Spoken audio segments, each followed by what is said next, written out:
Hey guys, it's Ashley. Today's Friday. It is the very last day of Build Your Own Readathon, and actually it is still Friday, but in about 2 minutes it's going to be midnight of Saturday morning, Friday night, whatever you want to call it.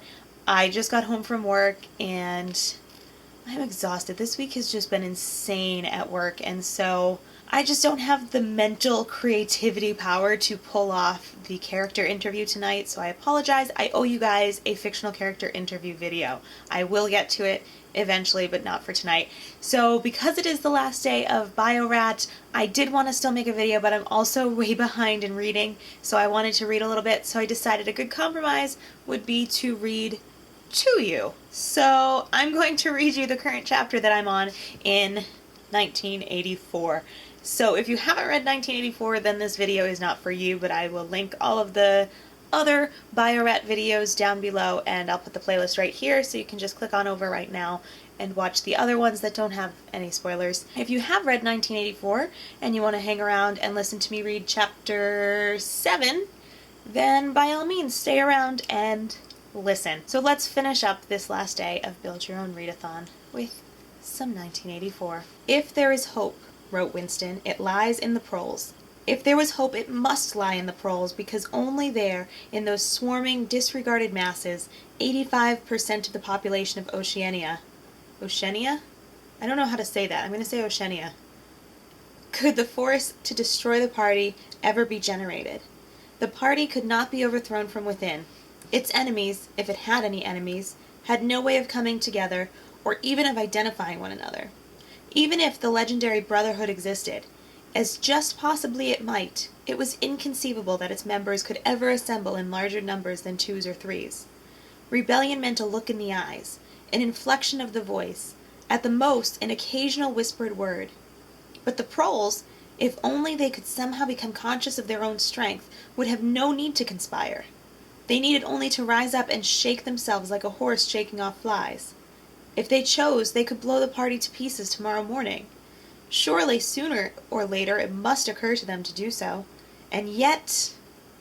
He remembered how once he had been walking down a crowded street when a tremendous shout of hundreds of voices, women's voices, had burst from a side street a little way ahead. It was a great, formidable cry of anger and despair. A deep, loud, "Oh!" That's just weird. That went humming on like a reverberation of a bell. His heart had leapt. It started, he had thought. A riot. The proles are breaking loose at last. When he reached the spot, it was to see a mob of 200 or 300 women crowding around the stalls of a street market with faces as tragic as though they had been the doomed passengers on a sinking ship. But at this moment the general despair broke down into a multitude of individual quarrels. It appeared that one of the stalls had been selling tin saucepans. They were wretched, flimsy things, but cooking pots of any kind were always difficult to get.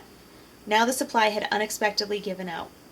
The successful women, bumped and jostled by the rest, were trying to make off with their saucepans, while dozens of others clamored around the stall, accusing the stall-keeper of favoritism, and of having more saucepans somewhere in reserve. There was a fresh outburst of yells. 2 bloated women, one of them with her hair coming down, had got hold of the same saucepan, and were trying to tear it out of one another's hands. For a moment they were both tugging, and then the handle came off. Winston watched them disgustedly. And yet, just for a moment, what almost frightening power had sounded in that cry, from only a few hundred throats. Why was it that they could never shout like that about anything that mattered? Until they become conscious, they will never rebel. And until after they have rebelled, they cannot become conscious. That, he reflected, might almost have been a transcription from one of the party textbooks. The party claimed, of course, to have liberated the proles from bondage. Before the revolution, they had been hideously oppressed by the capitalists. They had been starved and flogged. Women had been forced to work in the coal mines. Women still did work in the coal mines, as a matter of fact. Children had been sold into the factories at the age of 6. But simultaneously, true to the principles of doublethink, the party taught that the proles were natural inferiors who must be kept in subjection, like animals, by the application of a few simple rules. In reality, very little was known about the proles. It was not necessary to know much. So long as they continued to work and breed, their other activities were without importance. Left to themselves, like cattle turned loose upon the plains of Argentina, they had reverted to a style of life that appeared to be natural to them, a sort of ancestral pattern.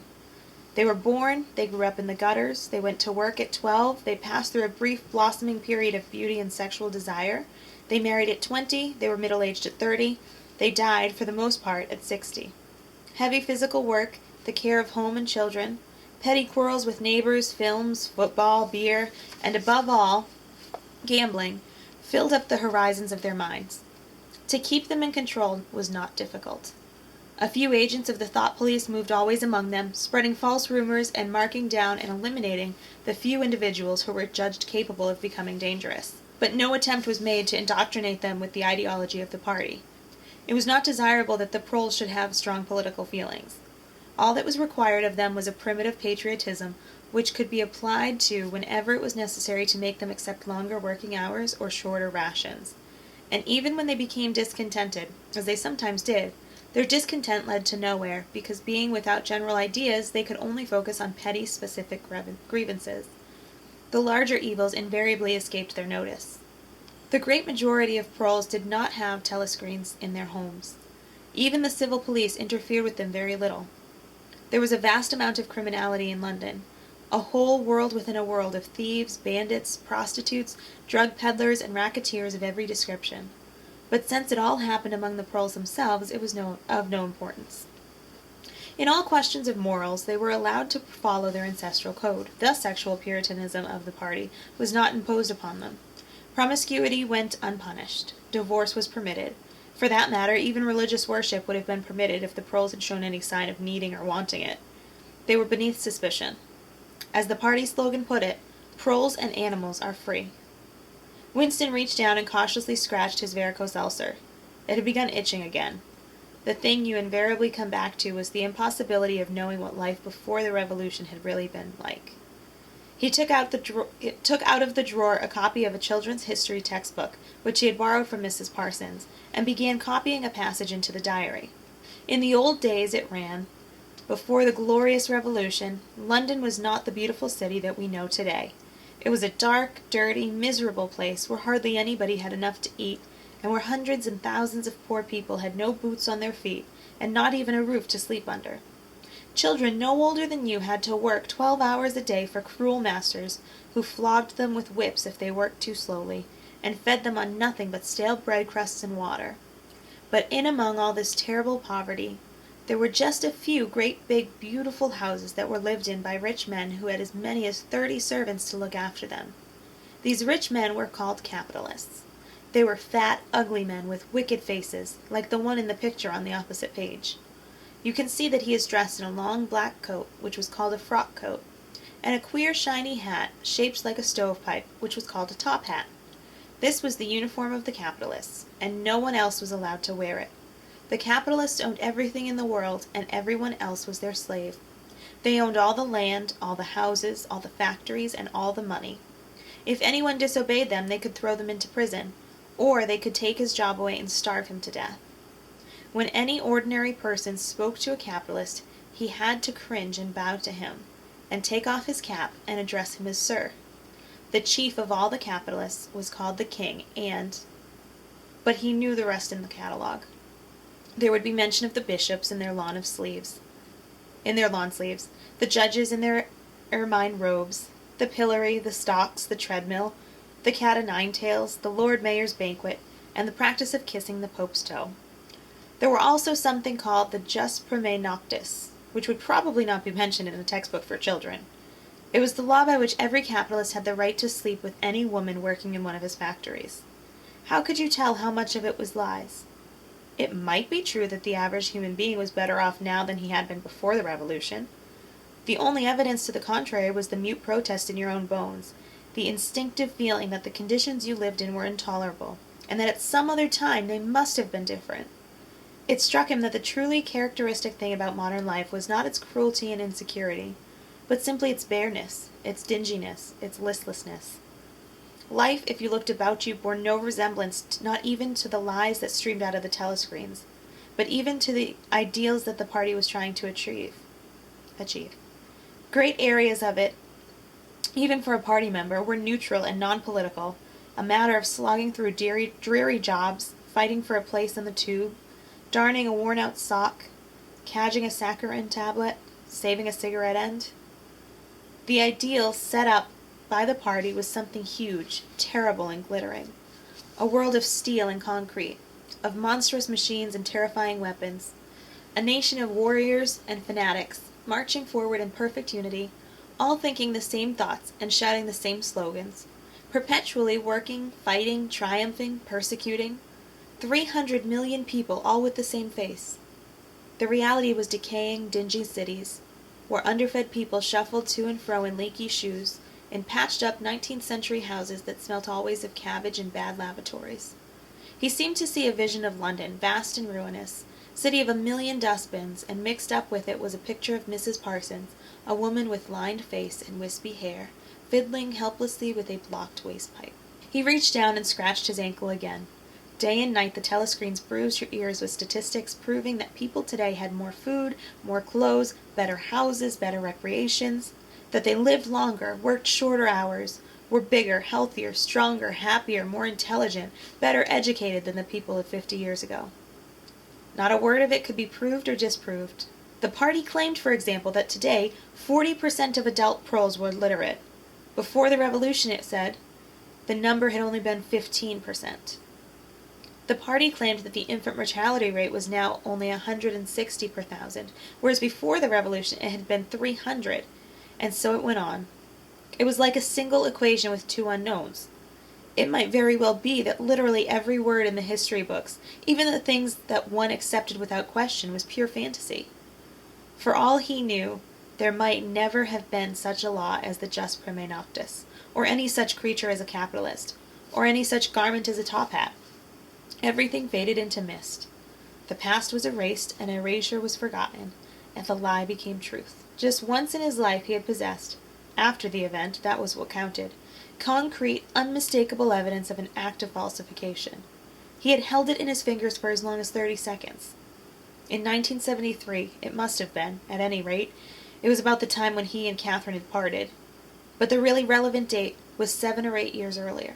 The story really began in the middle 60s, the period of the great purges in which the original leaders of the revolution were wiped out once and for all. By 1970, none of them were left, except Big Brother himself. All the rest had by that time been exposed as traitors and counter-revolutionaries. Goldstein had fled and was hiding, no one knew where, and of the others, a few had simply disappeared, while the majority had been executed after spectacular public trials, at which they have made their confession of their crimes. Among the last survivors were 3 men named Jones, Aronson, and Rutherford. It must have been in 1965 that these 3 had been arrested. As often happened, they had vanished for a year or more, so that one did not know whether they were alive or dead, and then had suddenly been brought forth to incriminate themselves in the usual way. They had confessed to intelligence with the enemy. At that date, too, the enemy was Eurasia. Embezzlement of public funds, the murder of various trusted party members, intrigues against the leadership of Big Brother, which had started long before the revolution happened, and acts of sabotage causing the death of hundreds of thousands of people. After confessing to these things, they had been pardoned, reinstated in the party, and given posts which were, in fact, sinecures, but which sounded important. All 3 had written long, abject articles in the Times, analyzing the reasons for their defection and promising to make amends. Sometime after their release, Winston had actually seen all 3 of them in the Chestnut Tree Cafe. He remembered the sort of terrified fascination with which he had watched them out of the corner of his eye. They were men far older than himself, relics of the ancient world, almost the last great figures left over from the heroic early days of the party. The glamour of the underground struggle and of the Civil War still faintly clung to them. He had the feeling, though already at that time facts and dates were growing blurry, that he had known their names years earlier than he had known that of Big Brother. But also they were outlaws, enemies, untouchables, doomed with absolute certainty to extinction within a year or 2. No one who had once fallen into the hands of the thought police ever escaped in the end. They were corpses waiting to be sent back to the grave. There was no one at any of the tables nearest to them. It was not wise even to be seen in the neighborhood of such people. They were sitting in silence before glasses of the gin flavored with cloves, which was the specialty of the cafe. Of the 3, it was Rutherford, whose appearance had most impressed Winston. Rutherford had once been a famous caricaturist, can never say that word, caricaturist, whose brutal cartoons had helped to inflame popular opinion before and during the Revolution. Even now, at long intervals, his cartoons were appearing in the Times. They were simply an imitation of his earlier manner, and curiously lifeless and unconvincing. Always they were a rehashing of the ancient themes. Slum tenements, starving children, street battles, capitalists in top hats. Even on the barricades, the capitalists still seemed to cling to their top hats. An endless, hopeless effort to get back into the past. He was a monstrous man with a mane of greasy gray hair, his face pouched and seamed with protuberant lips. At one time he must have been immensely strong. Now his great body was sagging, sloping, bulging, falling away in every direction. He seemed to be breaking up before one's eyes, like a mountain crumbling. It was the lonely hour of 15. Winston could not now remember how he had come to be in the cafe at such a time. The place was almost empty. A tinny music was trickling from the telescreens. The three men sat in their corner, almost motionless, never speaking. Uncommanded, the waiter brought fresh glasses of gin. There was a chessboard on the table beside them, with the pieces set out, but no game started. And then, for perhaps half a minute in all, something happened to the telescreens. The tune that they were playing changed, and the tone of the music changed too. There came into it, but it was something hard to describe. It was a peculiar, cracked, braying, jeering note. In his mind, Winston had called it a yellow note. And then a voice from the telescreen was singing, "Under the spreading chestnut tree, I sold you and you sold me. There lie they, and here lie we, under the spreading chestnut tree." The three men never stirred, but when Winston glanced again at Rutherford's ruinous face, he saw that his eyes were full of tears. And for the first time he noticed, with an inward kind of shudder, and yet not knowing at what he shuddered, that both Aronson and Rutherford had broken noses. A little later all three were rearrested. It appeared that they had engaged in fresh conspiracies from the very moment of their release. At their second trial they confessed to all their old crimes over again, with a whole string of new ones. They were executed, and their fate was recorded in the party histories, a warning to posterity. About 5 years after this, in 1973, Winston was unrolling a wad of documents which had just flopped out of the pneumatic tube onto his desk when he came on a fragment of paper which had evidently been slipped in among the others and then forgotten. The instant he had flattened it out, he saw its significance. It was a half-page torn out of the Times of about 10 years earlier. The top half of the page, so that it included the date, and it contained a photograph of the delegates of some party function in New York. Prominent in the middle of the group were Jones, Aronson, and Rutherford. There was no mistaking them. In any case, their names were in the caption at the bottom. The point was that at both trials all three men had confessed that on that date they had been on Eurasian soil. They had flown from a secret airfield in Canada to a rendezvous somewhere in Siberia, and had conferred with members of the Eurasian General Staff, to whom they had betrayed important military secrets. The date had stuck in Winston's memory because it chanced to be a midsummer day, but the whole story must be on record in countless other places as well. There was only one possible conclusion: the confessions were lies. Of course, this was not in itself a discovery. Even at that time, Winston had not imagined that the people who were wiped out in the purges had actually committed the crimes that they were accused of. But this was concrete evidence. It was a fragment of the abolished past, like a fossil bone which turns up in the wrong stratum and destroys a geological theory. It was enough to blow the party to atoms, if in some way it could have been published to the world and its significance made known. He had gone straight on working. As soon as he saw what the photograph was and what it meant, he had covered it up with another sheet of paper.